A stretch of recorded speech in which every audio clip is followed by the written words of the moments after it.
दानवीर राजा हरिराज की कथा। बहुत समय पहले विंध्याचल पर्वतों के पास हरिराज नाम का एक राजा रहता था। उसका राज्य छोटा था, पर उसकी कीर्ति दूर दूर तक फैली थी। कारण यह था कि वह केवल वीर ही नहीं, बल्कि अतुलनीय दानी भी था। हरिराज का नियम था कि सूर्योदय के बाद और सूर्यास्त से पहले कोई भी याचक खाली हाथ उसके द्वार से वापस न जाए। राजमहल के सामने एक अन्नकूट था, जहां कोई भी भूखा व्यक्ति आकर पेट भर खा सकता था। महल के भंडार में कभी ताले नहीं लगते थे, क्योंकि राजा मानता था धन का मूल्य तभी है जब वह जरूरतमंद के काम आए।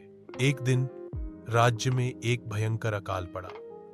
नदियां सूख गईं, खेत बंजर हो गए और जनता भूख से कराहने लगी। मंत्रियों ने सलाह दी कि अब दान रोक दिया जाए, वरना राजकोष खाली हो जाएगा।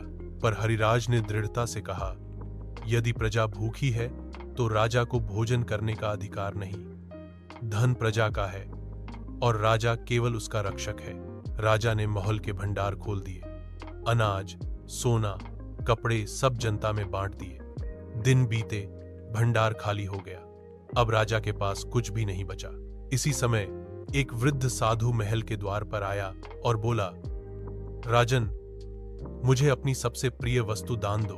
राजा ने बिना सोचे कहा, मेरी सबसे प्रिय वस्तु मेरा जीवन है। अगर तुम्हें चाहिए तो ले लो।